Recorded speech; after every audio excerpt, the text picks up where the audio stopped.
Straight down with Wiggle Man. Do you see a W animal? Right here. Do you got that? Yeah, I need a brush.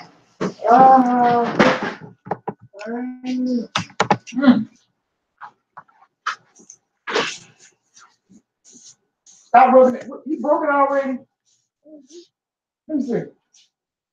Let me put the letters on. Don't put, you put the ornaments. I'll put the letters on. Just like my love, everlasting.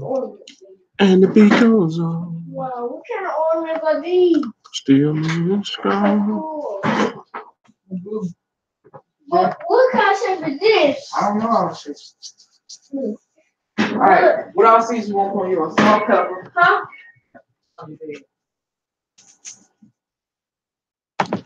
I'll help with And the other stuff we bought. Okay, that's it. Yeah. Oh, that's all we bought, didn't it? We should have some stuff in the cabinet, though. Yeah. Yeah, you just hang it on to my heart. But you need to do the back. You ain't doing on the back that you get. I put a few on the back. Put a few goals on the back, but it's hard. Just like my love. It's hard to put those. It's hard to check out those lines.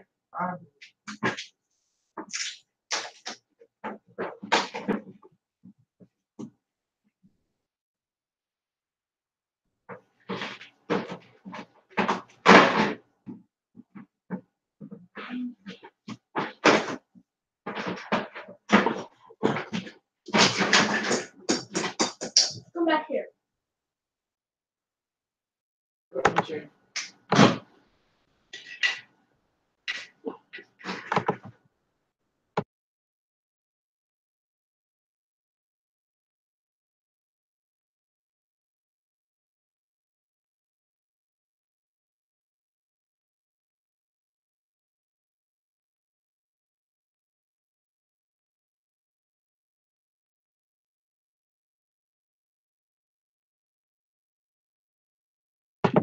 Mama, where are those hooks?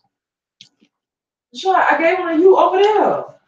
Don't see it. Well, you're not open a big dusty eye. Let's put them right here. You could have put them right there if I'm looking at them right there. Oh.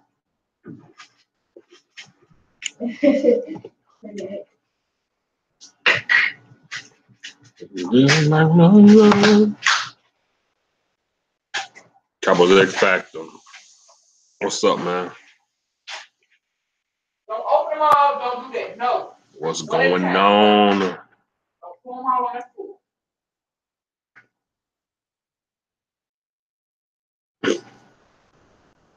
What's the really though?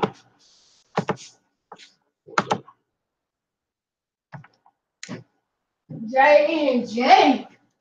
What's J and J?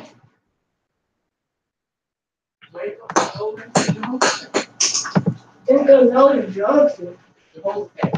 Jehoshaphat. I ain't no fat. I ain't no fat. There you go, Vach. Go ahead and click that thing so I can delete it for the trolls try to come up in here. No, I don't. You just said Jason G.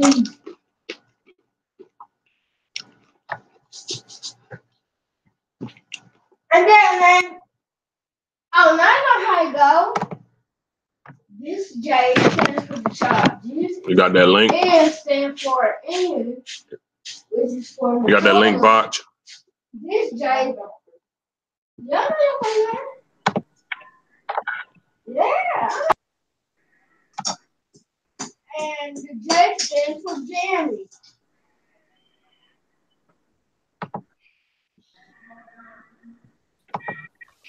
Big Rob in the house, Vach in the house. What's going on?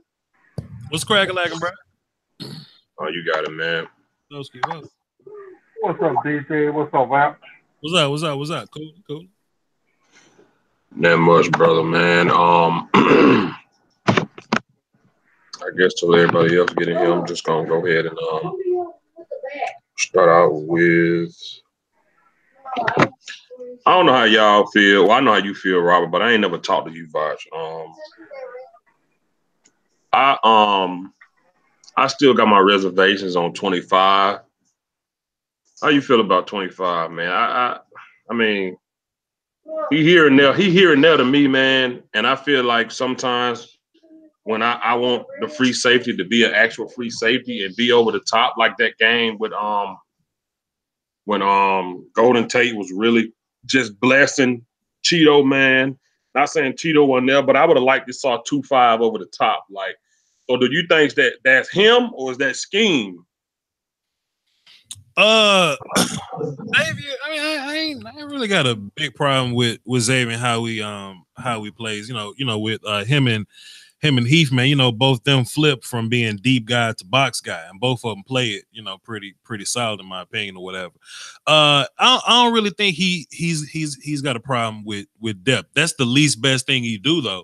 You know what I mean? Like I like him better as a tackler. Like I like him better as a box guy covering tight end slot dude or whatever. But I mean he fine. He fine. Now if this comes back to the Earl thing. I ain't necessarily trying to get Earl up here neither. You know what I'm saying? Oh no. I mean, but how many good are there in the game? You know what I'm saying? Like how many of them are there? And that's pretty much what we looking at. And Xavier, based on what we could be having, I think he's fine. He's good to go. Okay. How you feel about Xavier, Rob? I got no problem with Xavier. Chris Richards has done a good job with this Cowboys secondary. And I mean that's the whole thing right there is coaching. Because what we got, I mean, because this defense had did amazing job in the past 2 years from this year. So like I said, I have no problem with Xavier. But I still will try Awuzie as safety on certain package. Just see how he would work out like that. Something I was thinking about too with Xavier and Heath, because we only called their name like once this year a piece, and out of 12 or so games, we only called their name once. That's pretty good to me. I remember the only times we had problems with Heath or Xavier, it was Brandon Carr clapping, cussing, and looking at the ground or whatever. You know what I mean? I just think that better corners are in front of them now. You know what I mean? Like that. I think that boosts them up a little bit so they can play a little more free, a little more rangy, a little more nasty and aggressive. You know what I'm saying? Just my Yeah. You know what I'm saying? When you got Brandon Carr in front of you, not to say Brandon was trash, but Brandon wasn't great. You know what I mean? Brandon in front of you is way different than Byron in front of you. You know what I mean? Yeah. Right. Yeah, Brandon Carr. I appreciate what Brandon Carr did for us because the dude was basically never injured, man. I don't think he missed a game, man. Like, so you gotta give a guy props for coming to work and every day, but it's just some guys got it. Some guys are just good football players. Some guys just have natural raw talent. I think Byron Jones has natural raw talent, and Brandon Carr is a good football player. That's why he still has a job, in my opinion. Sure. And I often compare J.J. Wilcox and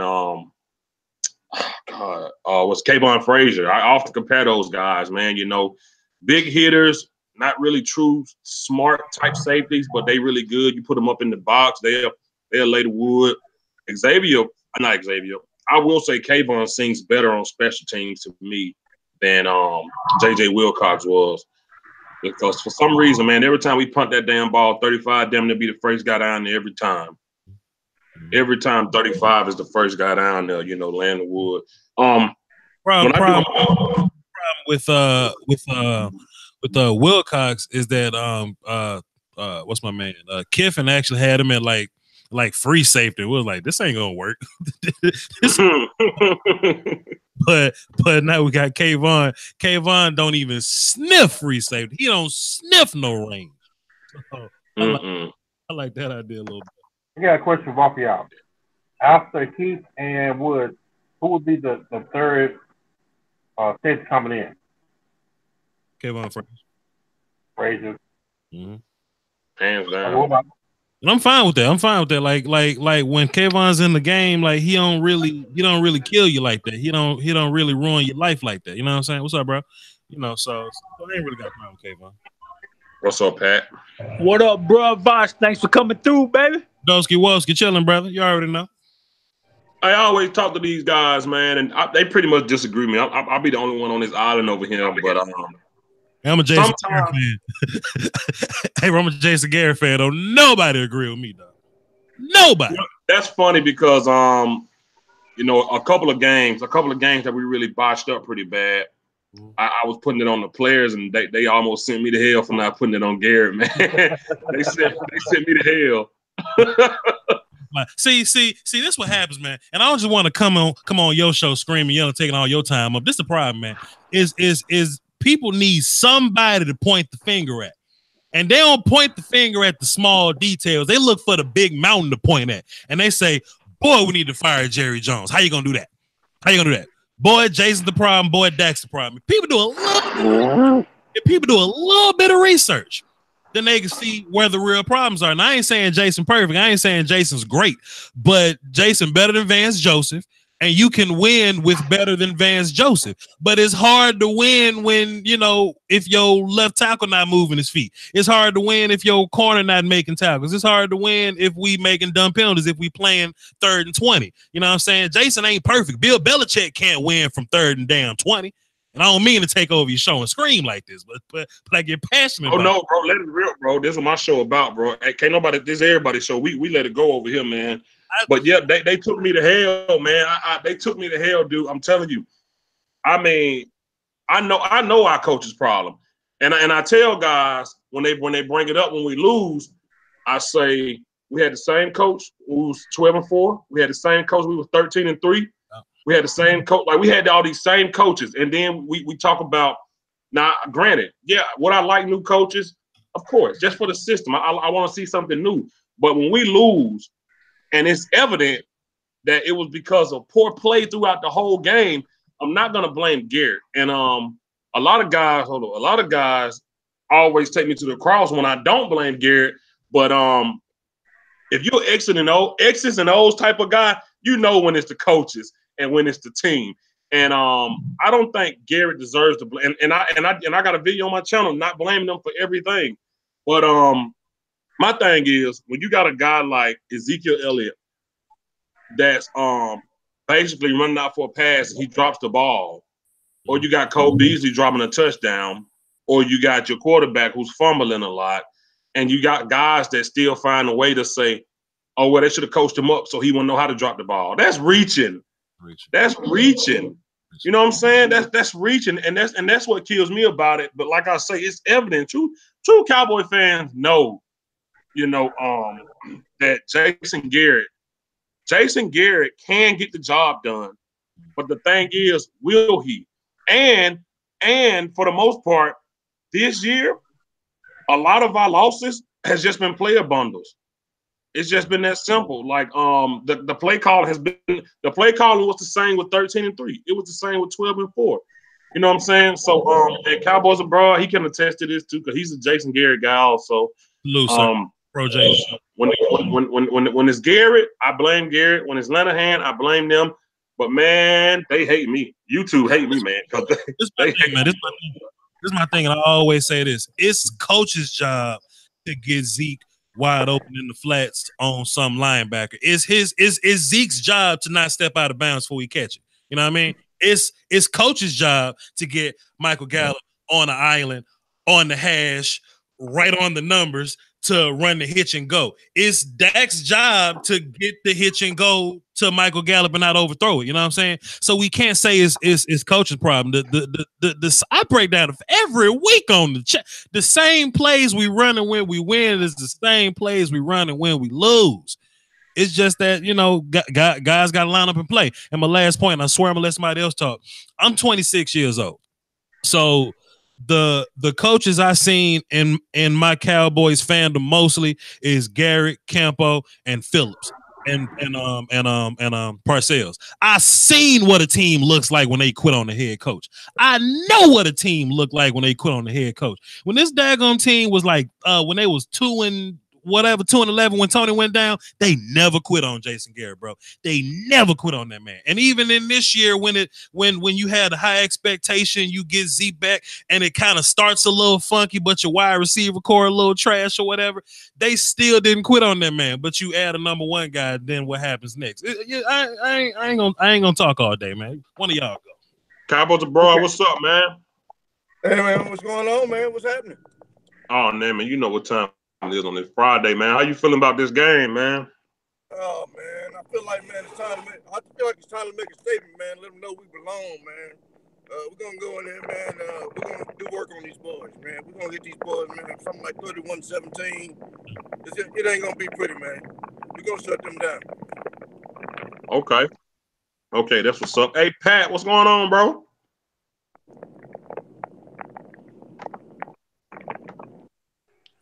What up, bro?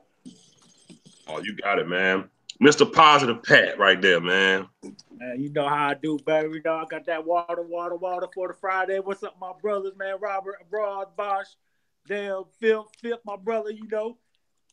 Man, ready to get this thing crunk and whoop that ass Sunday. Okay. Working class, what's up, brother? How you doing, man? Hey man, I'm hanging in there like a booger, brother. Okay. How you feeling about this game, man? How I feel about it? Yeah. I feel bad for Philadelphia Eagles is what I feel like. Okay, that's what's up. But one thing, I get taken to the cross by this a lot. Cowboy Nation, or I guess the few people I kick it with, I feel like sometimes Christian Sharp does soft coverage when it's unnecessary. These guys feel like when we're in soft coverage that Marinelli has taken over the secondary. And once again, Bob, since I never got your opinion on this because we never talked, do you think when we're in soft coverage, Rod Marinelli has taken over the secondary? Nah, you know when it's they don't just hand over the headset like that. It don't really work in that way. I mean, you just gotta keep things fresh, because if you run bump and run cover one all day, then they're gonna eventually do things to stop bump and run cover one. You eventually got to throw a cover two look, a cover four, cover three look. You just gotta do something different at some point. So nah. I don't think Rod like calling defenses. I think he like his D-line guys. He just coached them up and let them fly, and then he just hands it over and just like passing game coordinator. That's a nice way to say you just call the plays and I just do what I do. You know what I mean? And he did that with Flus as well. So nah. Just you just gotta change the look sometimes, man. That's all that is. Okay, man. You 26, man? 26, born 92. I thought I was the youngest one on here, man. I'm 29. Negative. Dallas Cowboy football news. What's up, man?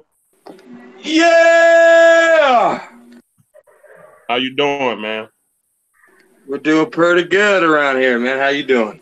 Oh, I'm doing good, man. You know, just trying to knock this live stream out early, man. How you feeling about this game Sunday? You know, as if the defense keeps playing like that, what they did with the Saints do, I mean, we could beat anybody. But the offense got to put up more than 13 points. And because, you know, the defense, I mean, they held the ball for 37 minutes. They did. I mean, the offense pretty much did their job. Because the Saints defense, I mean, they were 10-1 for a reason at the time, right? So, I mean, the Saints defense did their job, but, you know, we had to do better in red zone, and we've been saying this all year. If this team wants to be playoff contenders in any way, form, or fashion, they got to score in the red zone. Touchdowns, no field goals. Exactly. And like you said, we've been preaching it all year, man. Just to drive the field to get 3, man. It's like I said last week, man. You take a girl out shopping, Buy Michael Kors, red bottom, then you get home just a finger popper. Like, come on, man. That ain't good enough. If only you let me lick it, right? Oh man, that's a little disgusting, man. But yeah, that's what we've been saying all week. So we know Sean Lee ain't coming back this week. Man, Big Tyron, man, I'm gonna start calling him. Can't get right for long, man. God Almighty, man, it's always so he missed 2 games. I don't even know if he'll be ready to go Sunday, man. But nonetheless, I thought they said he good to go, bro. Yeah, but Yeah. Tyron, you never know. It always damn near a game day decision for Tyron Smith. I got it ready for the Philly fans, baby. Come and get you one. Oh, okay. Kleenex, baby. I got them when I was in Dallas. That man dedicated. That man dedicated. Well, I got it tatted, baby. Oh, with you. Hey, working class, man. Your boy, man. Your Flying Dutchman, man. How you see him doing this weekend? Man, he'll ball out. I ain't worried about him, man. You know what I mean? He'll get his tackles. He'll probably get. I hope he's in that damn backfield just wrecking their damn whole game plan. But I think he's gonna do all right, man. You know what I mean? I don't know about this, all this, business with Sean Lee and, you know what I mean? Let's just get them all 3 on the field, man. We'll figure it out. Hey, on that note, man, since Bosch is sitting here, I'm gonna ask him what he thinks, man. Yeah. Hey, Bosch, how you liking this, man? I don't know if I necessarily want to call it a hybrid look. Mm-hmm. How you like how we're using Jordan Lewis on the D, man? It looks like we're trying to turn him into a little bit of a hybrid player. Let him just kind of work all over the field, man. And, stick him on them quick, like, Alvin Kamara types, man, and do his work. So what are you thinking about that? Well, Jordan only played on third downs or whatnot. You know what I'm saying? So what they did was they took Van Der Esch off the field. Actually, they just left Jalen and Mike, and they let Jordan play Will. You know what I'm saying? Which was interesting. Yeah, when they were in that dime look. When they were in the dime look is what you're saying. Mm-hmm. Yeah, basically. Yeah. So, I mean, I don't know if it's something we'll do every week. You know what I'm saying? Like we run into the Panthers again. I mean, that'll probably be a good job to put Jordan on C-Mac. But I'm trying to get Jordan like in the game, like more than just 8 snaps. I'm trying to get Jordan like a part of the defense, like all together, like in general. You know what I'm saying? So I like him when he's playing, like like week 1, 2, 3, 4, like Cowboys fans were like trying to. But I'm like, you one Cheeto injury away from needing that dude. You know what I'm saying? So just hold on to him, make him part of the game plan, and just let him fly. Let him go out there and cover somebody important. I'm with him. What do you think? You think Sean coming in at the same time with them 2 on the field? With Van Der Esch and freaking Jalen, do you think he can play the Sam again, or do you think they should bump like Jalen over to the Sam if they want to try to put Sean Lee on the field at the same time? Absolutely not, man. See, this the issue. Sam and Layden are the same kind of linebacker. This is just my opinion. I could be totally wrong here. I think both those guys are will linebackers. I don't want them playing strong side or Mike. I don't want them dealing with pullers, tight ends, kicking fullbacks. I don't want them in traffic with other offensive linemen. I want them backside. I want them chasing stuff down. I want them running free. I don't want those guys dealing with blocks. When we watch Van Der Esch in college, the first thing we say was, man, he got to deal with blocks better. He got to deal with is better. But if he runs free like he did in Oregon, his damn highlight tape. But if he run free, he good to go. So coaching staff don't really get props for this. Everybody wanted to draft him as a Mike. They bring him into our system, put him at will. Let him run free. The problem is Sean Lee is that exact same type of dude. Sean Lee played Mike, but he was cool at Mike, but he's amazing at will linebacker. So yeah, Sean Lee can play Sam, but he can play wide receiver too. You know what I'm saying? It's just where he's going to be best at. And I think we just got to rotate them because they're the same kind of guy. I really don't like the notion of some of these fans trying to get Sean Lee all the way up out the paint just because Van Der Esch didn't have 8-9 or so games or whatever. Sean Lee owns the Eagles. It ain't like his play has fallen off. He just laid down and went out. I mean, he ain't looking old out there. He's still top tier. He's still Pro Bowl. He just got hurt. So as long as he's healthy, I ain't trying to get rid of him. I don't really have a problem rotating those guys, but you can't rotate them with Mike or Sam. We just got to keep doing what we've been doing, in my opinion. Hey, Cowboys Abroad, you had something to say, man? Yeah, man. Well, I was gonna say, man, who we put on the tight end, man. Zach Ertz, man. We didn't do a good job last time, man. So what's the best option for that? I was gonna throw that out there, man. As far as I'm just curious. There's no concern about the chemistry of the team, man, and messing up the chemistry between Jalen and LVE when we start rotating linebackers in and out. I generally like to go with a set package. I don't really like to rotate people. Right. Hey, football news. What we doing with Zach Ertz, man? I think last time he had 14 catches on us or something like that, man. I think he had his biggest game against us. What we doing with Zach Ertz, man? The tight end position for the opposition has been kind of balling this year on us. I mean, you look at the Washington Redskins game.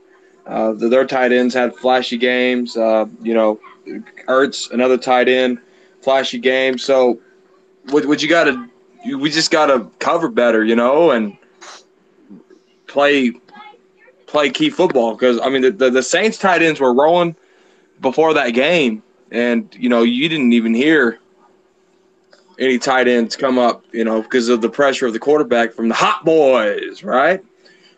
So they just gotta, if they could put pressure on Wentz, because Wentz can gunsling. I mean, Wentz can throw to anybody, and he could throw a nice dime, in tight windows. So, as long as these guys come out firing in all cylinders like they did against the Saints, I don't think we have to worry about the tight end position. But safety with Jeff Heath, I mean, he's not a true cover corner, or not a cover corner, excuse me, a slot corner, strong safety guy. I mean, he just has the knack for the ball, being at the right time at the right place. But when it comes to coverage, I mean, you can call him toast. But I don't know. They just got to, make sure that they do their assignments and beat the guys in front of them. And we can contain Ertz pretty well. Oh, okay. I was gonna say, because I think that the Eagles defense is versatile enough where you do got. I wouldn't say we ain't got to worry about the tight end. I mean, Zach Ertz, he's a player. He's a baller, man. I think you got to worry about every player that's out there. You know what I'm saying? I don't think just because our defense was playing at that level that we ain't got to worry about Zach Ertz, because even at that level, you can get too over anxious to try to get to this guy or that guy in the quarterback. And Zach Ertz is one of those tight ends like Jason Witten that know how to disguise himself and hide. Sometimes you don't even see it. You don't even know they're there until they catch the ball. And Zach Ertz is one of those guys that know how to hide. He's not like Gronk, who's out in open. You just see that big son of a bitch. Zach Ertz is one of those guys that know how to. I always talk about we need that tight end that know how to hide and disguise himself. You never know Jason Witten was on the field until he actually catch the ball for the first down. Then he going to the ground like an old man. But until he catch that ball, you didn't even see 82. And I think Zach Ertz is turning into one of those type of tight ends right now, and he's very dangerous. I don't care if he's on the. It don't matter what he had on the field. He can be in their territory, their own. Zach Ertz is dangerous, man. And I just don't hope that we get too QB happy or and end up letting Zach Ertz hit us for another big one this game, because it can happen. I think we can contain him, but I do think he's a player you got a game plan for.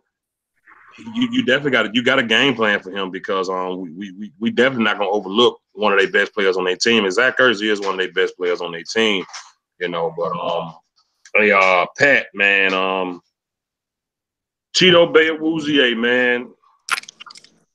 Is he elevating, or is it what's going on, Pat? How you feeling about him, man? Man, I think he's been making some strides, man. I still would like to see more from him, man, but that go for a lot of corners. I mean, they kind of all hit and miss. I mean, you can look at plays where Brown and Lewis and all them cats, man, they kind of ain't been in position, but then there's been plays where they've been fantastic. Anthony Brown has definitely played better than Cheeto. Oh yeah, he definitely has. I would love for him to be a little bit better than he is, honestly, man. But he might just be one of them work in progress guys. Okay, that's understandable. That's understandable. Hey, man. Hey, Robert, man. How you feeling about Byron Jones and Cheeto, man? You think Cheeto gonna handle Golden Tate, man? Man, I think Jordan Lewis and Byron Jones should be the ones assignment on tape because to me, Wuzier, I feel will play him as a safety. Now, Brown, I would put him as number 2 or number 3 cornerback right now, and I still say that Jordan Lewis has better coverage ability than a Wuzier. Wuzier can read the field if you play him as a safety. So I was looking at some of his college bullets. That's what I saw, safety. And the fact that Jordan Lewis' height is taking a disadvantage of him because Chris Bouchard won't play him. For me, that's really not fair to him because Lewis is probably the second best coverage person on this team by far. Okay, I got you. Hey, Vosh, do you think our cornerbacks are taught to watch the ball or watch the wide receiver hands? Because they're not looking back for the ball. Man, sometimes corners just don't naturally look back for the ball. I mean, if you chasing a gangster, I mean, that's probably one of the last things you would think to do. I mean, but coaches teach, look back and find the ball. I mean, but that's just like teaching catch with your hands or teaching offensive linemen to, drop your butt, things like that. So I don't think that it's not being coached to look back and find the ball, but maybe it's just not something that's happening, constantly or whatever. Now this game, Byron did a great job of looking back, finding the ball. He did it more versus Saints than he ever did. Now Cheeto, he's actually a great cover guy. He's a good athlete. He can run. He's big and physical. His problem is that he's got to find the ball on time and then get a hand up. Then jump and attack it. Then then fight all the way to the ground to get the ball. You know what I mean? Yeah. He like every time he gets caught on, he's right there. He's right on the guy, right? Some great coverage, man. I'm looking at Cheeto like, damn, that's some good technique, man. But he just got to get around, find the ball, and fight it like the receiver fights it. But Cheeto got hurt last year, so he only played like what, 6 games, 7 games, something like that. Yeah. So just give him a little more time to keep playing.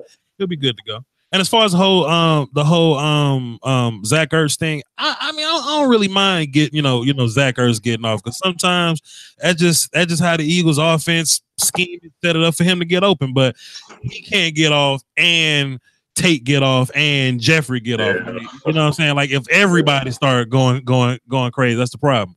But if Ertz get like 4 catches on Heath, whatever, just don't let him get the first down, whatever.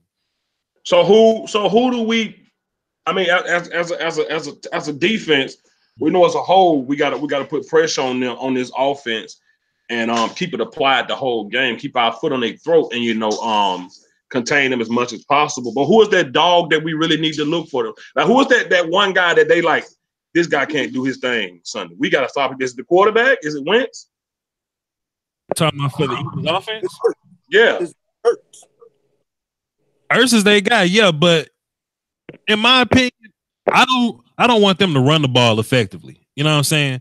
Like if they line up and throw all day, I feel good about us lining up defending that. But if they can block us up front and they can get the run game going and that'll set up play action, that'll make the passing game better, then I have a big problem with that. But if they just gonna line up and throw it, I kind of like our chances, with our pass rushes and our secondary versus they guys or whatever. So I don't fear the Eagles, man. Let me just keep it playing with you. Exactly. I'm trying to keep it down the middle and answer your questions. Fuck that, man. Go off, man. We're gonna beat the shit out of the Eagles, man. Like the way I feel with this Saints team, man, we've played the best offense and defense in the league right now. As of week, what is it, 13 or something like that? Yeah. I think that that's the most balanced team that we could possibly play.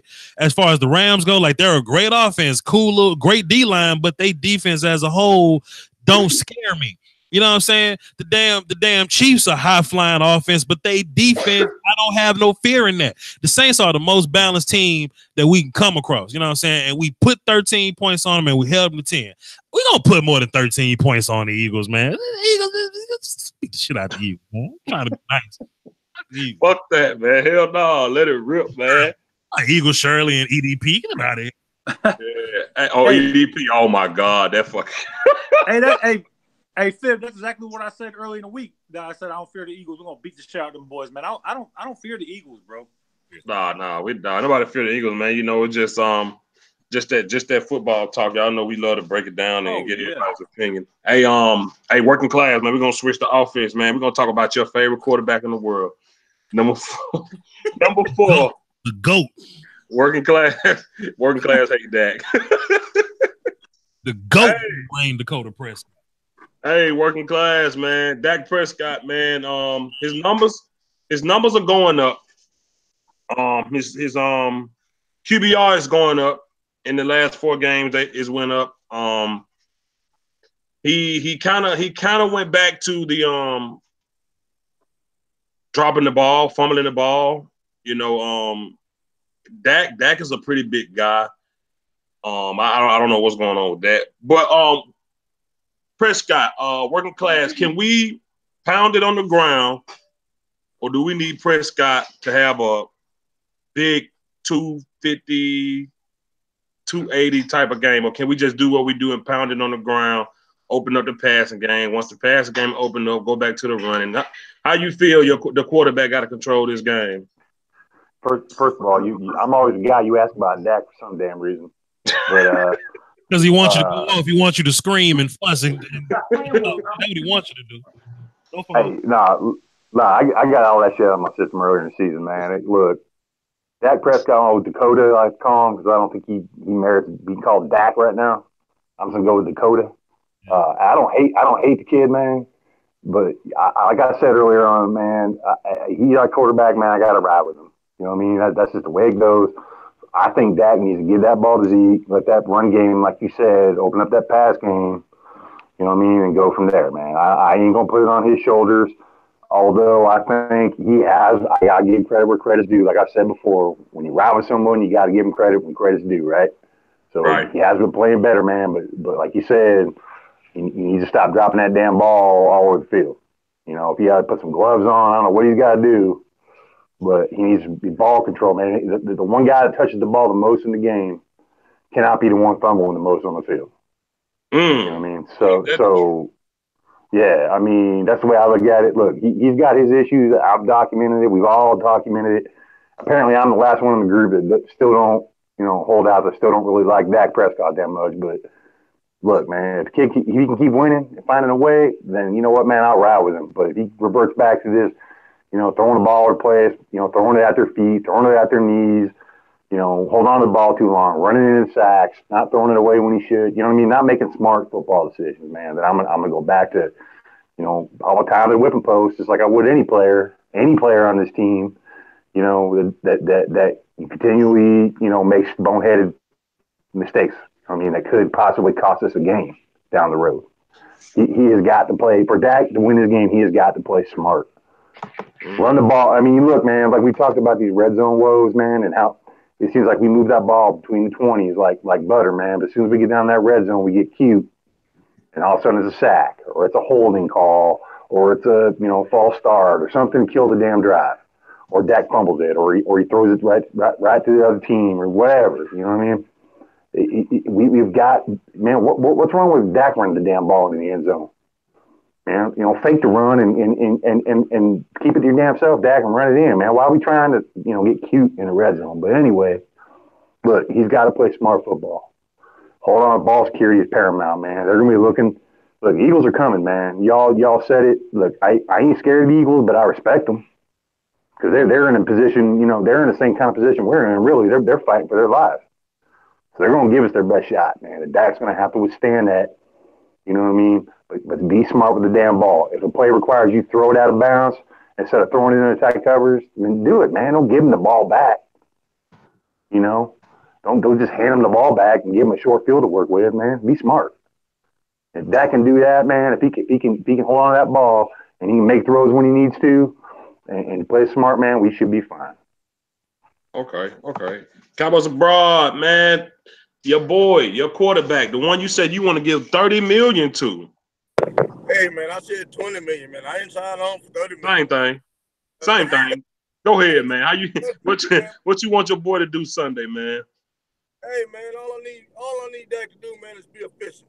All I need him to do is move the chains, man. Keep our offense, man, going up and down the field, chewing up the clock, and managing the game. I don't need him to be Superman. I just need him to sustain drives. That's what I need Dak to do. To take our team up and down the field, keep our defense rested, so our defense can get after them boys.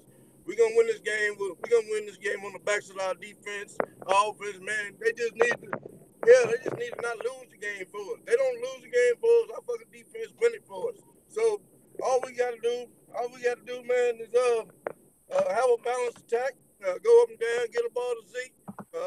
We gotta be able to throw up and down the field enough to keep those guys honest. We gotta be able to open up the passing game a little bit, and get a few third downs, and every now and then go down, every now and then strike them deep, just to keep them honest. But we don't need to be heroes. All we need to do is be efficient, and sustain our drives, and manage the game and play our tempo. Okay. Dallas Cowboy football news. Earlier this year, me and you, we went at it a million times about Prescott. I told you I didn't think he was the guy. You told me he was a baller. This season comes along. Dak Prescott has probably one of the worst games of his career, and you was like, I'm done with this kid. He is out of here. But in the past 4 games, Dak Prescott has turned his whole season around. Numbers, rating, touchdowns, stop the interceptions and all that thing. And you like, okay, this kid is coming back around. So now that we on this game, we're damn near close to the end of the season. And we've had a winning formula the last 4 games. Do you want to see anything different from him or just continue to do what he's doing? Well, I'm going to start off by telling you this real quick. When Dak Prescott gets paid, he needs to give 30% of it to Amari Cooper and 30% of it to Ezekiel Elliott. Damn. And he could probably keep the rest. So he only gets about 40% of his money because the Amari Cooper effect has been so big on Dak Prescott this year. He's not throwing you 300 yards, 3 touchdowns, 4 touchdowns. It ain't that. But the attention of not putting the game in Dak's hand and putting pressure on him, of not loading 8 in the box, and they have to respect Amari Cooper and double team. That's what – Dak's really – he's doing his job bare minimum, in my opinion. So, but he's been doing it well. But the fumbles, 12 fumbles – 11 fumbles, whatever it is, that's horrible. Week 13, that's almost a fumble a game. He can't fumble the football. Interceptions, he's been great at it. Why? Because either they're putting 8 in the box or they're doubling Amari Cooper. They leaves one-on-one, and the wide receiver are making damn good adjustments catching the football. He has been doing a good job putting it on the money between numbers sometimes. He has overthrown still sometimes. But when he gets his payday, telling you, 30% goes to Amari Cooper, other 30 goes to Zeke. All righty, bro. Good point. Pat, go ahead and go. Hey, Pat, go ahead and tell me how Dak Prescott and John Elway. Go ahead. I agree with him to an extent, but then also I feel like we've been using Zeke a lot more, bro. A lot of games, if you look at it, man, we kind of went away from Zeke. And then we got, like the games we lost, I'm saying, which none of them we really got blown out in, but I don't put it all on Dak, man. There was a lot of plays where, guys just really weren't getting open as much as they should have been, man. Cooper came. I think like I said, I think he's helping these other guys like Gallup with their route running, which how I am on Gallup.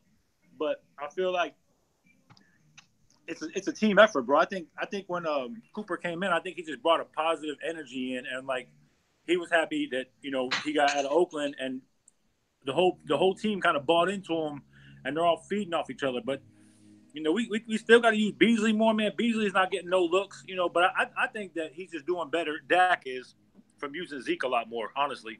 Okay. What about Sunday?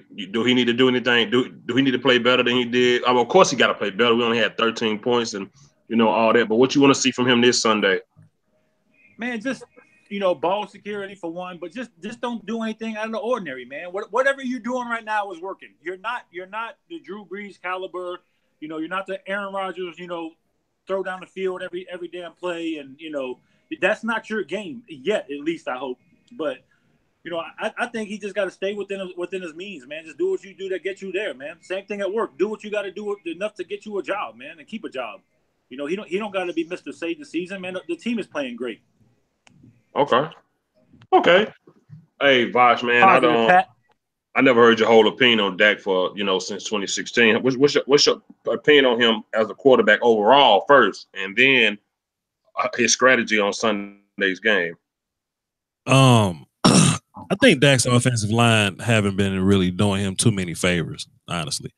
And aside from the past 5 weeks, I don't think Dak's wide receivers have been doing him very, very, very many favors also. You know what I mean? Now Dak he's not amazing. You know what I'm saying?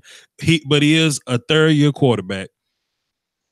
And if you really think about third-year quarterbacks, man, and where they normally are, we kind of get spoiled with these young quarterbacks that got these flashy OCs, and it's really only 4 of them. Really, it's Pat, Jared, Money Mitch, and freaking Carson or whatever, right?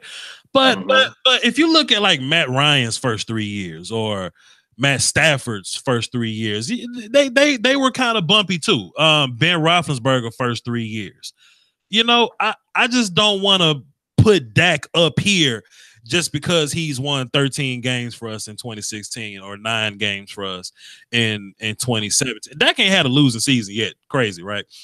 But man, it seems like when we get him a wide receiver that can kind of make the defense a little more honest, and Zeke starts to get efficient, and the O-line, he's not running for his life, man, Dak looks okay.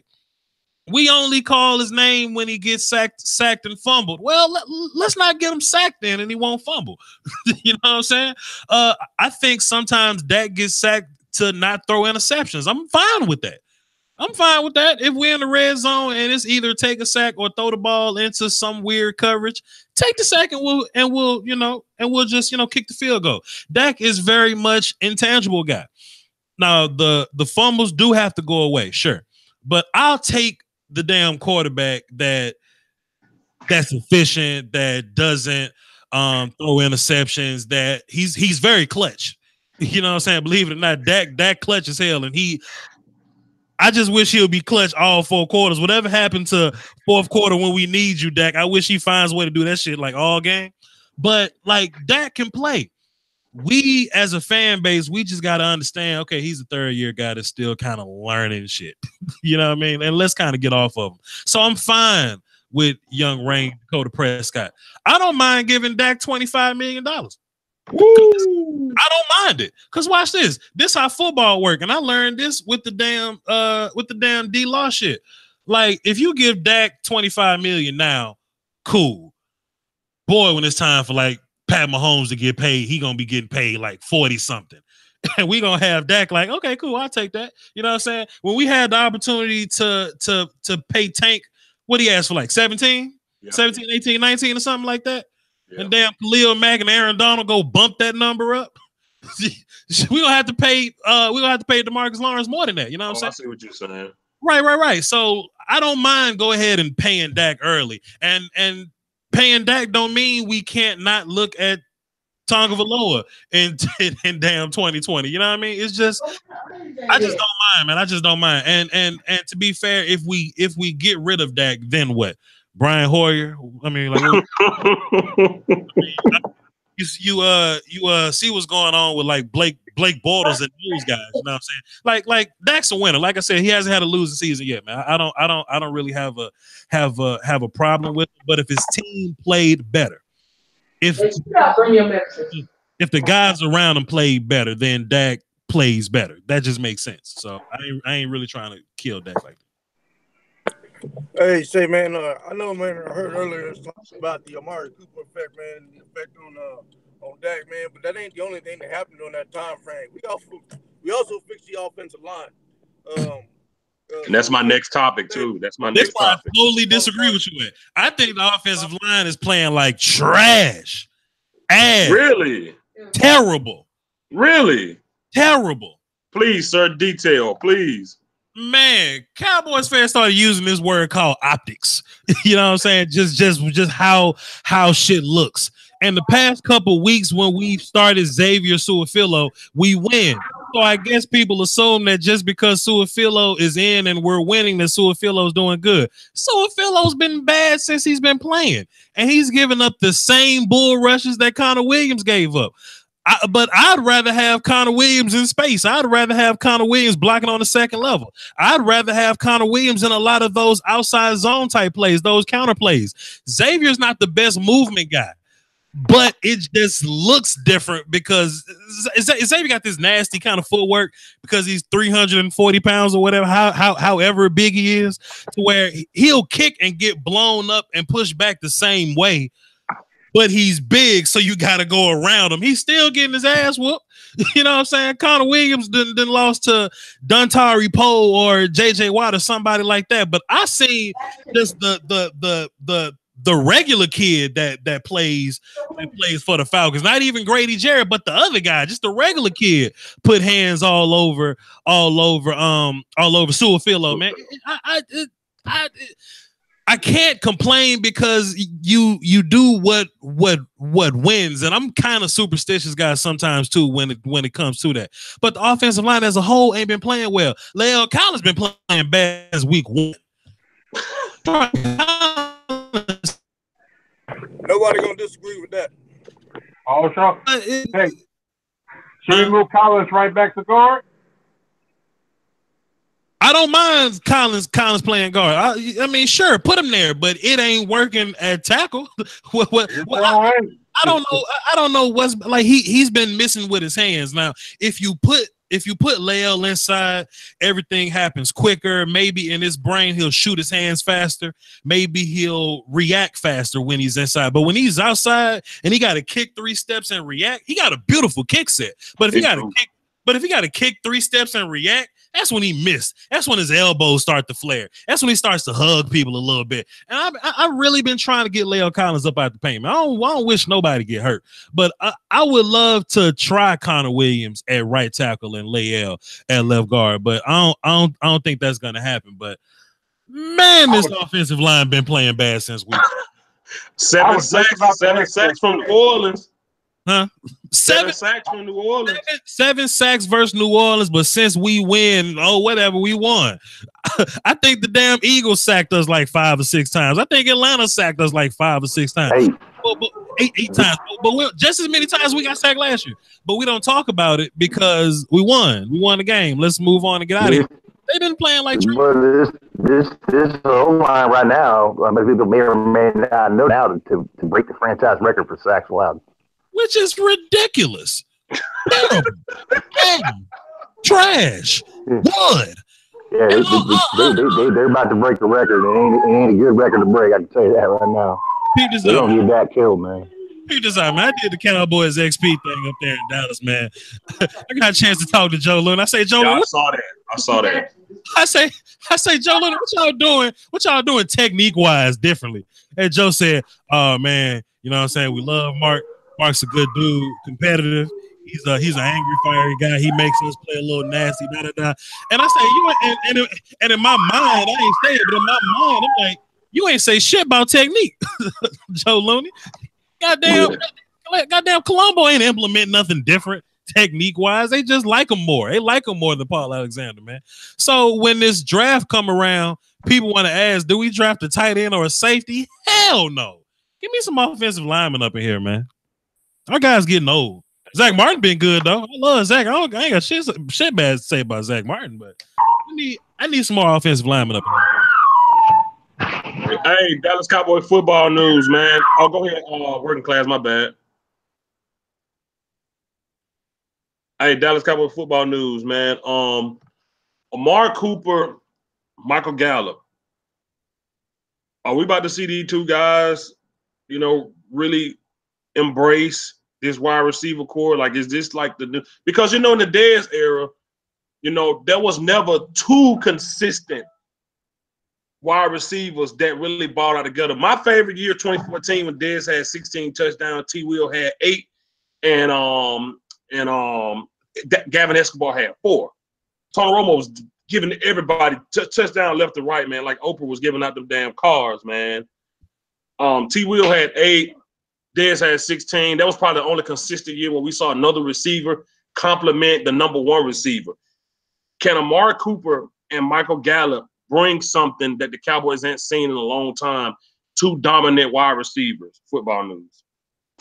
I actually think they are kind of bringing that already. Just for the simple fact that, if you want to single up Michael Gallup, he could beat your guy one-on-one. I mean, he's proved it. He's just been missed a couple of times. And Amari Cooper is Amari Cooper, one of the best route runners ever put on a Dallas Cowboy uniform.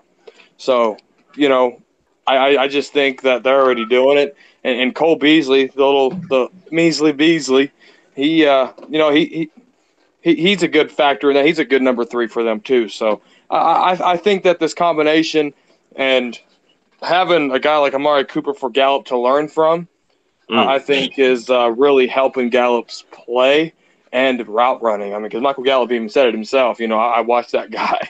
Even when he thinks I'm not watching, I'm watching that guy. So it's a good problem to have for sure in Big D. So I think it's already happening with that duo wide receiver there.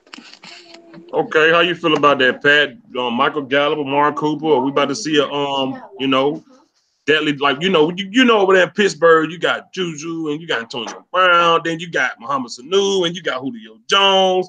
You got you got a couple wide receiver duos out there, man.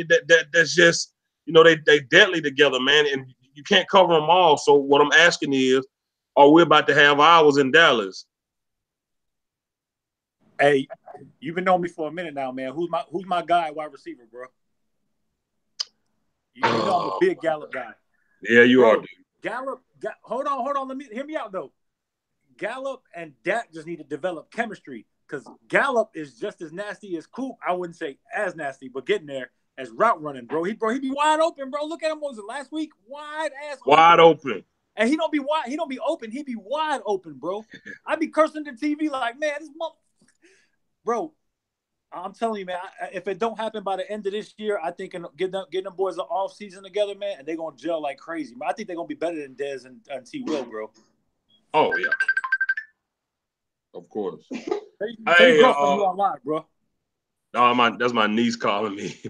Hey, Pat, Big Rob, how you feel about Michael Gallup and Amari Cooper as a duo, man? Okay, I'm finna go old school on y'all. Drew Pearson, Tony Hill. Enough said. So we go Michael Irvin and Alvin Harper, brother. Robert, you dealing with a couple 20-year-olds in here. Yeah, but you know what? They want to know Drew Pearson and Tony Hill. That's a fact. I did the research. I know who these people are. You ain't got to point at me. I know, right? Trying to point. Hey, I do my research too. It's all on the internet. Yeah, it's on YouTube. Play, man. Hey, y'all better look at Drew Pearson and Tony Hill whenever at their prime. Man, Drew Pearson was about the smoothest route runner this team ever had. But I still think Amari Cooper is tad bit better than Drew Pearson because back then you wasn't passing like they are today. But with Gallup and Coop, oh my God, man, can you imagine? Once we can get a offense coordinator that can work with Dak's strength, how potent this offense can be with Zeke and whoever we get with Beasley still be here or not next year, and we can get a tight end, maybe third, fourth round, and get the lines together. Oh man, this offense is gonna be bad. Okay, that's what's up. How you feel about this young duo, Vach? Mark Cooper, Michael Gallup. I feel great, man. You know, Gallup was he was a second round guy to me. So the fact that we got him in the third, I was very excited about it. Now he is a top notch route runner. He ain't the type of route runner Coop is, but you can see things that Cooper's teaching him. You know what I mean? You can see small nuance things. Like if you look at Gallup's hitch and go in the first Redskin game, which was actually a touchdown. You know, you actually see him breaking down, getting his head around, then hitching and going. But this Redskin game, like the not Redskin game, but the hitch and go that he ran versus Saints or something like that. I forgot the Saints game, whatever. You actually see him get around, wave his hand, dip his head up, then get back around and go. And I'm like, man, Cooper taught him that shit. I'm like, man, Amari Cooper must have said something to him about selling the first route or body language, things like that. So you can see the influence. You know what I mean? You can see the teachings there. So Gallup caught like 8 passes last week or something like that. Yeah. So yeah, he's looking like a flat out number 2 guy. Then Gallup's 8 didn't take away from Coop's 8. So I like it. I like both of them. You know what I'm saying? Since we want to shout out receivers from our era, that's like T.O. and Terry Glenn right there. You know what I mean? It's like, it's like Dez and Miles Austin or something. You know what I mean? So yeah, I'm with that. Okay. Yeah. I just wanted to see how everybody felt like, are we, creating a young duo over here, man. And our team, the whole damn team is damn near young. We only got a couple guys in their 30s. I mean, who's Sean Lee? Is he Sean Lee and Sean Lee? Sean Lee might. We ain't gonna talk about the GOAT, LP Lodasaur. That's the GOAT. I don't care how old he get. He ain't going nowhere. That's the GOAT, man. Yeah, that don't count. That don't count. Yeah, that don't count. 30 is still young, by the way. 34. Just saying, though, bro. No wrinkles. Yeah, I know, but I'm just saying, like, we got like Tank them ain't even 27. I think Sean Lee and Tyrone Crawford are the oldest. That's not right. long snapping. But yeah, that's right. But God, a lot of these guys are young. But yeah, to touch on your point about the Lyle Collins, man. Man, when we had Darren McFadden, man, I never forget this play. Lyle Collins, man, he was neck and neck running with this guy for a touchdown. It wasn't a touchdown, but it was damn near close. He was playing guard, man. That was a deadly play, man. And I really like to see him back at guard. And I back in when they first switched him, I was talking to these guys like, man, that's why I see him, man. It seemed like Connor has a problem up. He's not set enough. So I already kind of like in an upright position. And it's kind of vice versa with Lyle Collins. Like you said, maybe Lyle Collins can come up with his hands better. He got the only thing he worked on, everything else is like, I don't know, but I got this kickback down. And it's like everything after that is just downhill. Then he finds himself, holding the guy around the neck because he didn't got beat. His hand technique ain't really that good. And it's kind of like no excuse, man. When you working with Tyron Smith and you in this position at your second year.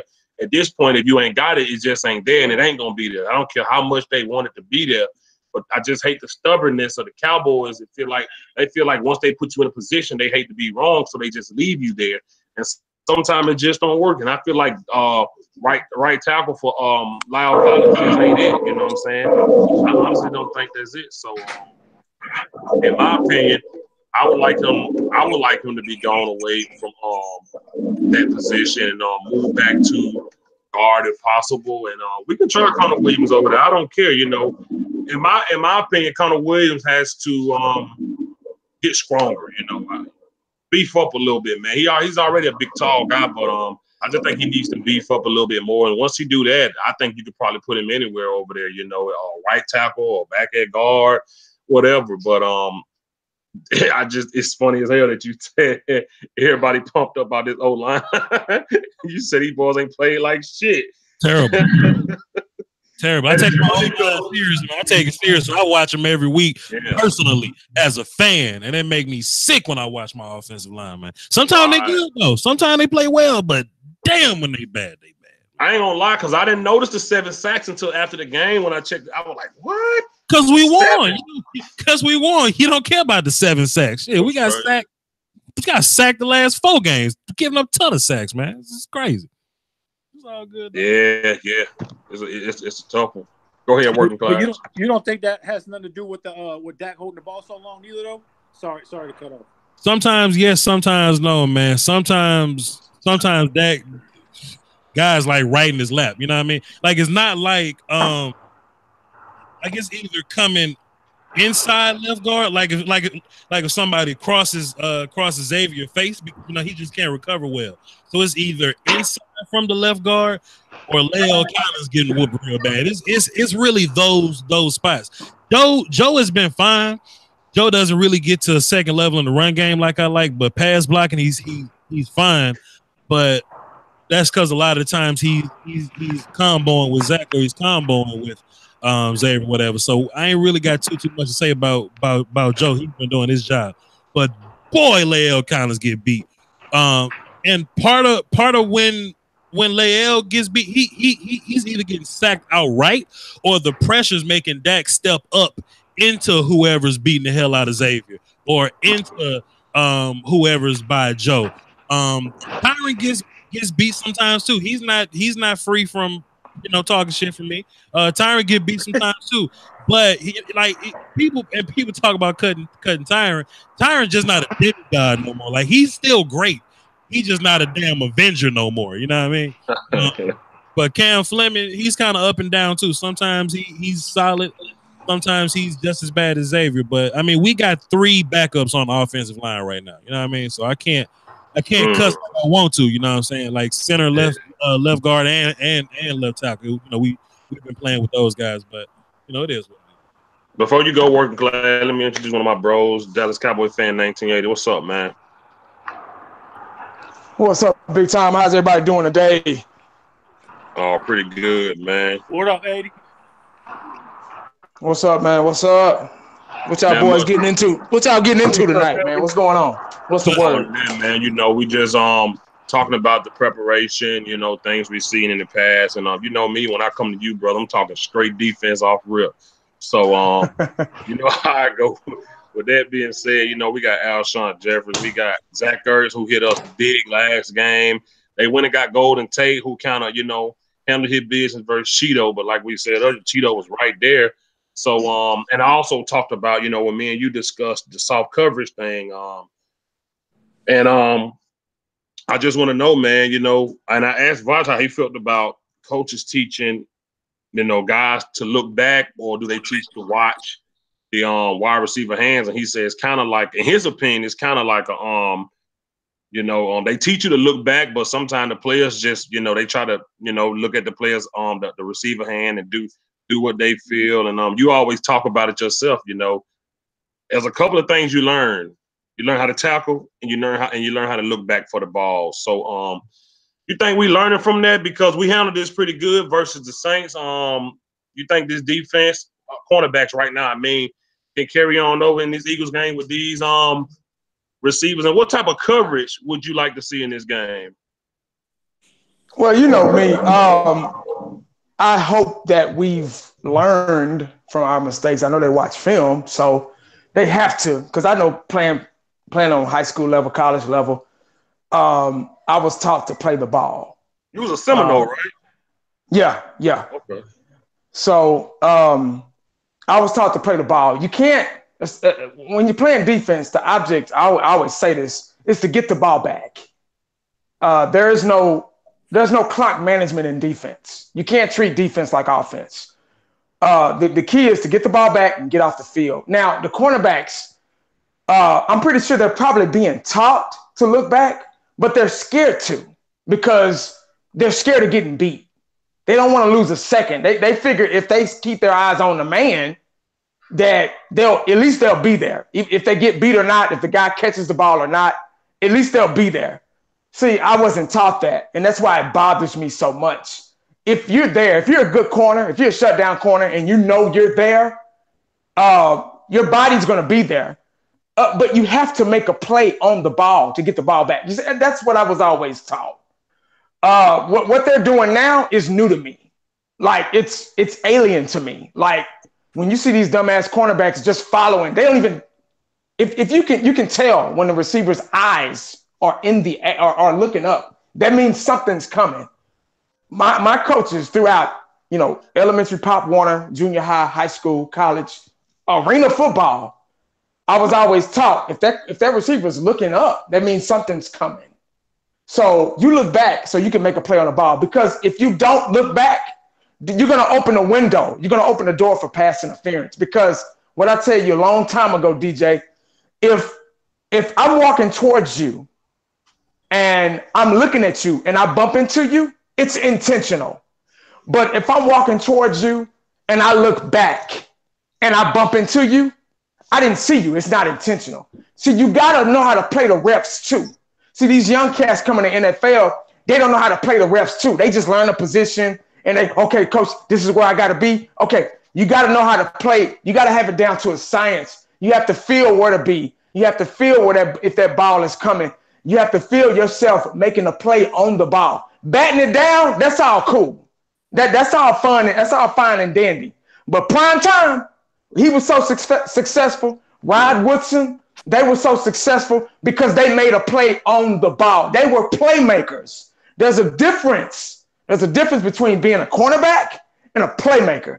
You have to learn to be a cornerback first. But then once you learn it and get it down and master it, you have to start being a playmaker, because cornerbacks don't win ball games. Playmakers do. Linebackers don't win ball games. Playmakers do. Van Der Esch is turning into a playmaker. He's turning into a Brian Urlacher. I'm not going to even say Lawrence Taylor. That'd be an insult. But you got to be a playmaker. And see, the Cowboys, we're started. We got this young team, one of the youngest team, hell, if not the youngest team in the NFL, and they have to develop these guys into being playmakers. And you can have a playmaker on defense too. See, a lot of people don't understand that. They called Michael Irvin the playmaker back in the day because he knew how to get open. Michael Irvin wasn't the fastest thing in the world. He did a little pushing off every now and then, but it was what it was with that. But he was a playmaker. Jerry Rice was a playmaker. Bo Jackson was a playmaker. These guys were playmakers. There's a difference. You got your stars and you got your superstars. You want to be a superstar. You want to get that ball back.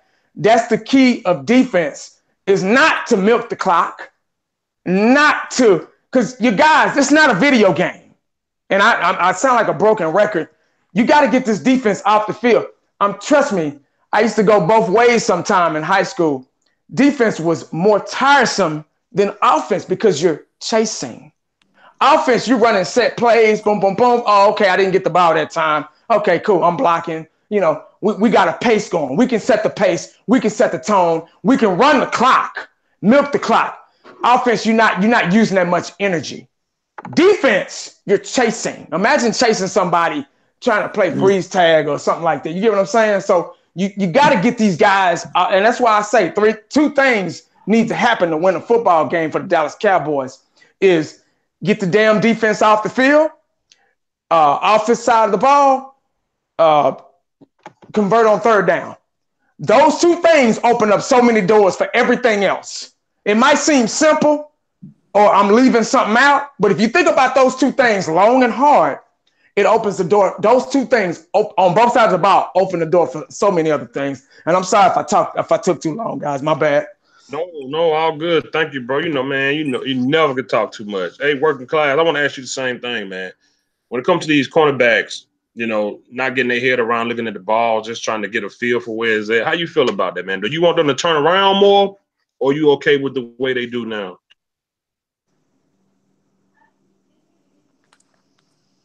Working class, you're on mute.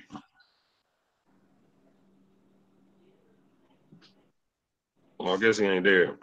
Hey, sorry about that, man. Sorry, I'm here. Go ahead. Hey, sorry about that. Hey, can you answer the last part of that question again, bro? You broke up, man.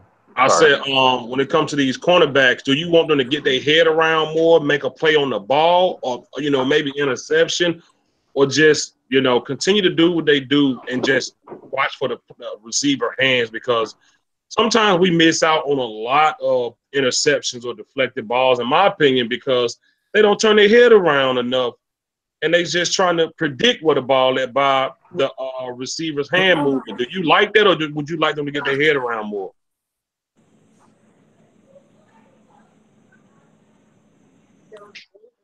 I think 1980, man, he kind of covered it best, man. It's really twofold, man. One, they got to get their head around, man. You know, when you see him look up like that, like he's talking about, man, you know, that ball's coming, man. So they got to turn their freaking head. I understand they're worried about getting beat. They're worried about, oh, what if it's some kind of route where he looks back and then he goes all of a sudden trying to fake me out? Because good receivers will do that. They'll use their eyes, use their body language. You know, I mean, they know how to make a guy commit one way. You know, I mean, look at Amari Cooper, how he runs routes, how smooth he is, how his breaks are. I mean, you know, I was never a DB like 1980, man. I was a linebacker all through my football career. You know, did do some cover tight ends, things like that. Had to cover some running backs out of the backfield stuff. That wasn't really my forte, man. I like to run free and hit motherfuckers. You know what I mean? That's all I wanted to do, man. Was just whoever had the ball was getting hit. You know what I mean? So, but you know, yeah, they gotta get their head around. The other part of that is, man, like he said, he touched on it, and it's true, man. You know, you will draw less flags as a DB if you turn and play the damn ball, and you have incidental contact with that damn wide receiver than you would if you're just trying to play their eyes and swat at that ball and you slam into them, or they stop and you hit them. They're gonna throw that. You guys, you well know they're gonna throw that damn flag every time. So you know what I mean? It's a lot. It's a lot for a young DB to think about, man. And these young guys, I wanted to go back and talk about Cheeto because I know you touched on him. He's a work in progress, man. You got to give him time.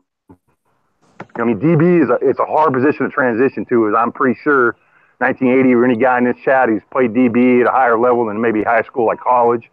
You know, I mean, transitioning from high school to college is a big jump. And it takes a little bit of time to use the speed of the game, different schemes, more advanced offensive or defensive schemes. You know, what you're seeing on the field is a lot more complex than you probably would see in high school. Okay? I mean, I can speak from that for a fact. I mean, I played D1 ball too. I can tell you it's a big jump. And I know DBs struggle a lot of times, you know, because you know, you got to think about a kid coming straight out of high school, playing college, like as a freshman, say, if he gets on the field as a DB, he might be playing a damn college junior or senior who's one bigger, two stronger, three a lot smarter about the game and how to play a DB and get open, the little nuances of the game. You know, it's the same with every damn position, but I just think we need to give kids some time, man. But yeah, these DBs need to get their damn heads around. You know, like 1980 said, man, I don't know what they're being taught, but every DB that I've been around, or every time I've watched DBs practice or being trained, they're always taught to get their damn head around and look for the freaking ball. So I don't know why all of a sudden in the pros, you know, the little freaking the basics of the position go out the window, you know. But because I've never played DB in the NFL, but you know what I mean. Like they got to get their heads around, man. And I understand playing the ball, playing their eyes, and that might work sometimes. But as we saw against a damn wide receiver duo like Mohamed Sanu and Julio Jones, them boys got strong hands. And if you ain't playing that ball, they're gonna steal that ball from you. They're gonna take it. You know what I mean? Because they're playing the ball. They ain't worried about what the damn DB's doing. They're trying to make a catch. So I don't know if that answers your question or not. I'm definitely not the subject matter expert on this one, but you know, from my experience, that's something that. Where you play ball at, man? D1. Working class. I don't know. Hey, I'm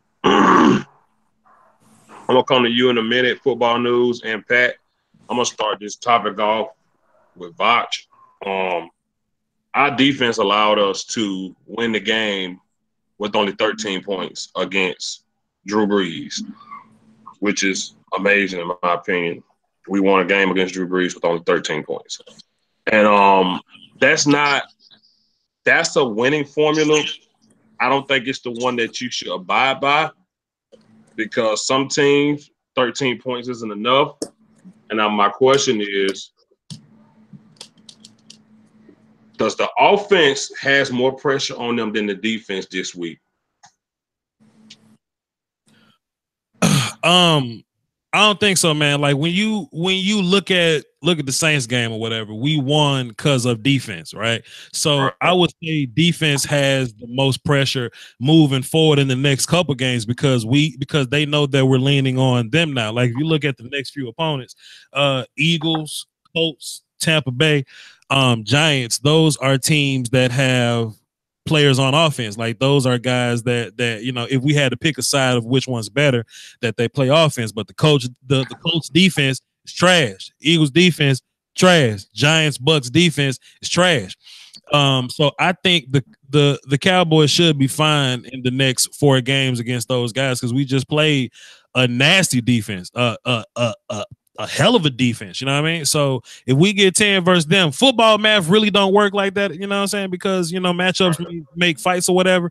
But I feel confident moving forward with my offense. Defense wise, just like I said earlier, if we can hold the Saints to 10, I feel good about holding Tampa Bay, Eagles, Giants, and Colts to 10. Hey, I gotta go. Appreciate y'all. Hey, thanks for having me, man. Salute. I'll be back. Thank y'all. Appreciate you. Peace out, bro. Appreciate you, man. All right, big dog. All right, Bob. Hey, football news, man. Pressure, man. Offense, defense. Do the Dallas Cowboys? We held Drew Brees to 10. Is it going to take more than 13 to beat the Eagles? Well, I'm telling you right now, they set the standard of what they could. Speaking on the defense here, set the standard of what they could really be. Now, is the expectation 10 points a game? Absolutely not. Teams. I mean, this is an NFC East rival game. These guys know each other through and through, in and out, up and down, sideways, however you want to call it. The Eagles know the Cowboys know the Eagles. It's like stepbrothers, you know what I mean? So, the offense, the pressure's on them, and I'm putting pressure on this offense for red zone offense because it is just trash red zone offense. But I think I don't think there's really that much pressure on the defense, even though they kind of set the tone of what they could be, in that sense. But man, I'm telling you, this offense has to score in the red zone. If they do that, they'll be back to their 30 points a game that they were last year. Right. Okay. Hey, Pat, how you feel about that, man? Offense, defense, who got more pressure this week? I think the offense, bro, because the defense has been showing what they can do consistently this year, bro. And the offense, it seems like they're starting to gel and starting to get going. But, man, the Saints could, man, like we talked about earlier in the week, DJ, I was nervous as hell when the Saints got the ball after Dak fumbled it, man. Because, man, he just, man, our offense was not producing enough. In the second half, we didn't even score again. So they can't come in there with that same energy, bro, and not score points. You got to score points when you're on offense. Just like AD said, the object on defense is to take away the ball. Well, on offense is vice versa. You got to score with the ball. Field goals, 7, whatever you can, man, get it. But yeah, I think it's definitely on the offense this week, and for probably the rest of the season, bro. How you feel about that big Raw? What do you think on the offense or the defense?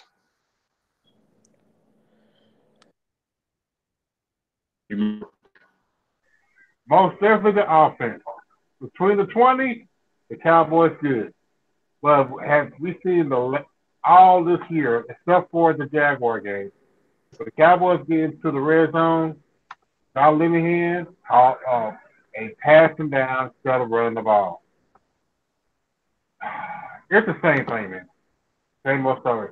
I already know that Jason Garrett's not going nowhere, so you got to put it on Kyle Linehan, man, making stuff to run the damn ball. That's the best running back in the game. Get him the ball, let him pound the middle, or do something more creative stuff that's going 5 receivers fed, no backfield when the ball is at the 5-yard line. We have to score. Yeah, I'm with you. I'm with you on that, bro. I agree 100%. Hey, 1980, man, we beat probably the best team in the NFL. We beat them. Now this team averaging 30+ points. They dropped. I think it was like 40-something to 7 on the Eagles, and we held them to 10. And that was because of the defense. We didn't score in the second half, and we beat the New Orleans Saints. With that being said, who has more pressure this weekend on them? Our offense or our defense? I'm gonna go with offense with these guys. Offense have to. I do agree they got to find a way to get that ball in the red zone. Get that ball in the end zone, because we've been struggling on doing that. We've driving up the field is no problem for us because we got the tools to do it now. It's just that red zone, man, and we kind of gets funny, gets really generic, and we just need to try to figure out a way to, get that ball. It's like the only time we score if it's a big run by Zeke or a long pass, to Cooper or somebody like that. So we just got to get strategic in that red zone, and if we're gonna milk the clock, go ahead and milk it all the way down to the goal line and get on in there. Defense also, but offense a little bit more. It's a little bit more in there, and the ball is a little bit more in their court. We already know what defense can do. Defense gonna get out there and they're gonna ball out. So I'm not really too much worried about them. It's that offense, man, because it hasn't. We've been winning games, but that offense hasn't been consistent. Really.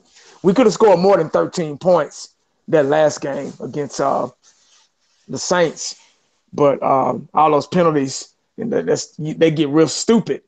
You can't get stupid, when it gets closer to the playoffs. All that's got to go. It's got to go out the window. That shouldn't even be a factor. All these false starts and illegal hands to the face and jumping off sides and roughing the passer, roughing the kicker. At the beginning of the season, okay, yeah, you're still kind of getting the feel for football. Haven't played football in a while. You've been sitting on your ass, Okay, I get it. But we're going into the end of the season. These penalties are, like I always say, penalties will beat you faster than the team that you're facing. So they really need to focus on that and playing smarter and in the red zone offense. Okay. Yeah. I mean, for me, I gotta say the pressure is on the offense, man. I say it every week, like you just said, bro. We get down there, but we can't. We be in the red zone with the best running back in the NFL, and we can't even get 7. 13. Look, the defense, like Pat said, man, the defense been doing what they're doing the whole year. We've been in rankings the whole year. We went from being top 15 to top 10 to top 5. Now we top 2. So the defense have been climbing up this damn ladder the whole year. And last Thursday proved, in my opinion, we number 1, even over the Ravens. I think we number 1 because the Ravens couldn't get the job done against Philadelphia. They both score high points. I mean, against the Saints, they both score high points. We didn't let them get past 10. So that's why I think we the number 1 because they got the Ravens number 1, but the Saints beat the Ravens and we beat the Saints. So I say we're number 1 on defense. And your defense is giving you that many opportunities to put points on the board, then the coaches and the players got to go out there and ball. I didn't agree with how we call plays in the red zone. Terrible in my opinion. Terrible. Just terrible, man. And we should have definitely had way more points than 13. And I'm saying the pressure's on the offense because I know the defense is going to come and do what they do every week, and that's get stops. At the beginning of the season, we kept talking about Cowboys and getting no interception. Then the interception floodgate just opened up. I don't know if Anthony Brown got 2 or 3. He probably got 3. You got, Xavier Woods got 2 or 3, maybe 2. You got a linebacker with 2. You got a defensive end with an interception. Left and right. Just left and right, man. The interceptions all over the field, sacks, and this defense have been playing, just lights out, man. And our offense we don't score that many points. We don't score that many points. It's plain and simple. We have to get 7. We got to bang our head on that goalpost every damn time we get the opportunity to. I'm saying the pressure is on the offense. We got to put up big points not to win the game, but to win the game, and that's a statement. a statement that we are not a joke. We are not everybody that's coming at Dak and saying we won't last. Everybody that got us losing this week. Everybody that's saying, oh, what happened against the Saints was just, it was a fluke, like I knew they was gonna say. We gotta go out there, and it's been a while since somebody swept, a team twice. Like we ain't beat Philly 2 times, if ever, or I don't know, but the Saints games was a statement, and this game is pretty much gonna solve the division for us. And I think the offense got to be the bigger part of that. We control time of possession to keep the defense off the field and keep them fresh. Then the offense will win the game for us. All we got to do is score more points than Carson Wentz. You know what I'm saying? And I think the offense got to do that, man. And I think if they can do that, then you got an offense that's already, because since we got Amari Cooper has changed his team. He has changed it. I just don't think our coaches are capitalizing on it how they're supposed to. And even sometimes the quarterback isn't doing what he's supposed to, because you're looking at more than 13 points. If Dak just places that ball in Michael Gallup's hand on that touchdown, because that was a touchdown. That was a touchdown for him, man. It's just and you're right, Pat. Like our offense kept and that's why I don't want to have with the Eagles. Our offense, we kept the Eagles in the game. The Eagles in the lead. Dak got down there and hit Allen Hurns for a good pass that got us in field goal position. And I think we scored or we got a field goal, one of the two. But that was a close one. Even when what's his name? God, with the New Orleans Saints quarterback name, Drew Brees got the ball back. I was like, oh boy, here we go. Here we go. Drew Brees is about to show why he's the MVP. I was like, here we go.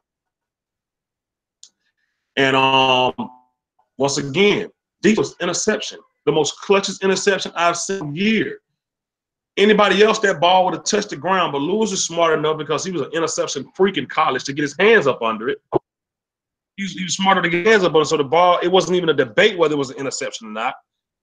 And that was the defense stepping up again. Who knows? I mean, he could have scored on that play. So the defense has been doing their job. I just think the offense has to really complement this defense more than just what they've been doing, because these been a lot of close games and putting a worn-out defense on the field in the end of the games when they should be on the side drinking Gatorade, and we should just be running the clock down for the W. And I just hope this week the offense can really do that. So yes, that's my opinion. I think the pressure is on them, and I got one more topic, and then we're gonna get up out of here, y'all.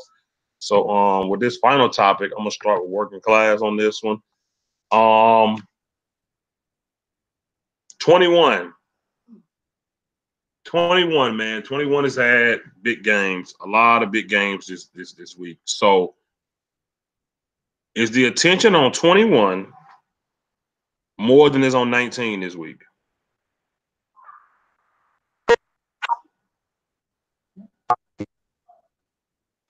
We can't hear you, bro, because you're breaking up.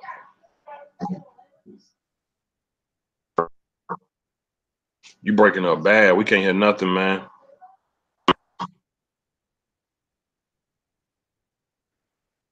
No, we don't hear you, bro. You breaking up. We don't hear nothing. I'll come back to you, man. You get service. I'll go ahead and go to 1980, man. Is the attention on 21 or 19 this week? Let's see. I'm gonna say since we're a run first offense, I'm gonna say 21, man. That's the heart. We gotta set that tone. Gotta set that tone with them, because if we don't set that tone with Zeke, they'll limit us to being a one-dimensional team. And we'll just be passing, and they already know. We got to set that tone. That's our strength. So we got to set that tone. Even though it's a passing NFL league now, we still got to set that tone with the running game, because that's your bully. You got to be able to bully a team's defense.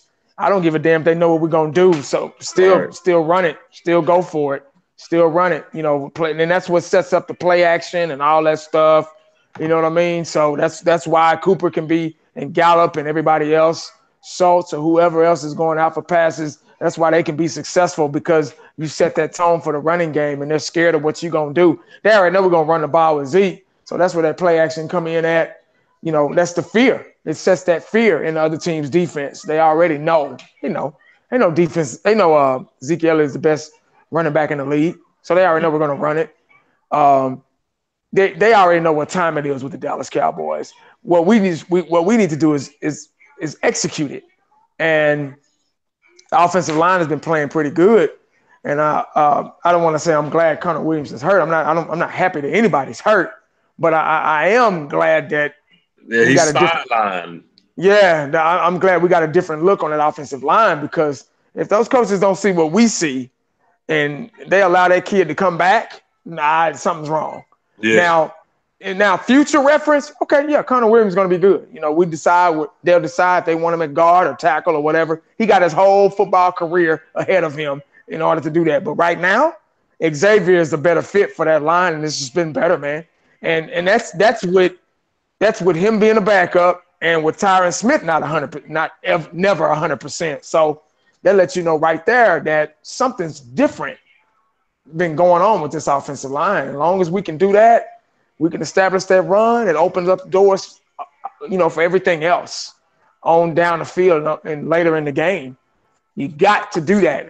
Running game, it milks the clock. It establishes everything. It's the bread and butter of an offense. If you don't have a running back, what good are you? So that's my thing. I think 21's got to set the tone. He's the most important piece to that defense. And the Eagles they know what time it is, man. They know they can't stop that run. Ezekiel Elliott hurdled one of their guys last time we played them. So, man, come on now. But hey, let me get out of here, man. I got to get my shower and stuff and get ready for dinner. So I'm gonna still listen in. So y'all keep up the good work, man. I appreciate y'all letting me on. Give me your channel, bro. Oh, Dallas Cowboy Fan 1980, YouTube, Twitter, and Facebook. Make sure y'all hit me up. Hit these guys up first, man. They got it down. They know more than I do. So holla back at your boy. I'm out. Peace, bro. Dallas Cowboy football news. What do you think these coaches are preparing for more, 19 or 21? It's hard to say. You got to pick your poison. Okay. You stack 8. You got Gallup and Cooper. You single. You got Gallup. Oh. You see what I'm saying? So they just gotta capitalize better on all that shenanigans, brother. They got a game plan for everybody. Back in the day, about a month ago, what was the saying? Stop Zeke, we win the game, right? Yep. Now they got to stop Gallup, Cooper, Zeke.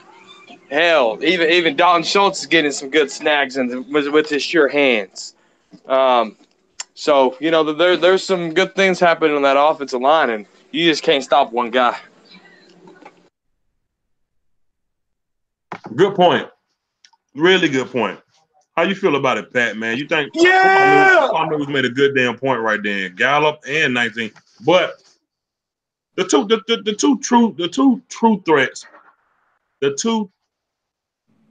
true threats on this team are 19 and 21. And who do you think the Eagles are really game planning for?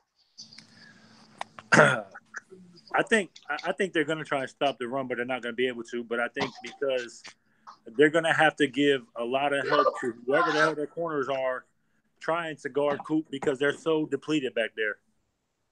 So I could kind of see this being more of a throwing game than actual running game because they have nobody's back. No, they don't. They secondary depleted. I know, bro. They got high school kids back there right now, man. I'll give you $5 right now, bro, if you could tell me one of the damn DBs. They're garbage. They're nobody. But Malcolm Jenkins. I think, of course, like 1980 said, when you play the Cowboys, even all the way back to the 70s, bro, we've always been a run-first team, punch you in the mouth with Zeke, Emmett, Dorsett, Marion Barber, etc. But, I think we just got so many damn weapons, bro. Beasley can come alive this game. He loves division opponents. No one's really been mentioning him. And Bees, man, he's just been quiet rapping, bro. I think he's ready to, break out. So, Man, I like our chances, man. So I like that, man. Hey, Big Rob, how you feel about it, man? 19-21. Who you think that game planning for? Oh, always 21, man. It's still going to be 8, 9 man front. They probably double team Cooper, but Pat just stole my thunder. Expect a Beasley to have a good game. Good point. He's been quiet for the past several weeks, and they might even try to double Gallup, depending on what package they got. So I'm expecting Sauce to have a good game. But yeah, guys, I'm gonna get out of here and get back to work. Okay, appreciate you, bro. Hey, football news, man. Give me your channel, bro. Thanks for having me again, man. No problem. Football news. Give me your channel, man, before we get out of here. Dallas Cowboy Football News on Facebook. Dallas Cowboy Football News on YouTube. DCF News 1 on Twitter. And if you're man enough to talk X's and O's, slide in my DM like a hoe. Hey, Pat. You got Pat shaking his head. Bro, he get me every time with that shit. I know it's coming. I know, I love it. I'm not going to never let him forget that shit. I'm never going to let him forget his ever. Hey, Pat, man, I appreciate y'all coming on, Pat. You know, we're going to talk later, bro. We talk behind the scenes, man. Oh, man, you already know, big dog. Appreciate everybody coming on, man. Hey, shout out to everybody. Salute to everybody for coming on. Hey, we out of here, y'all. Go Cowboys. Yeah! Peace.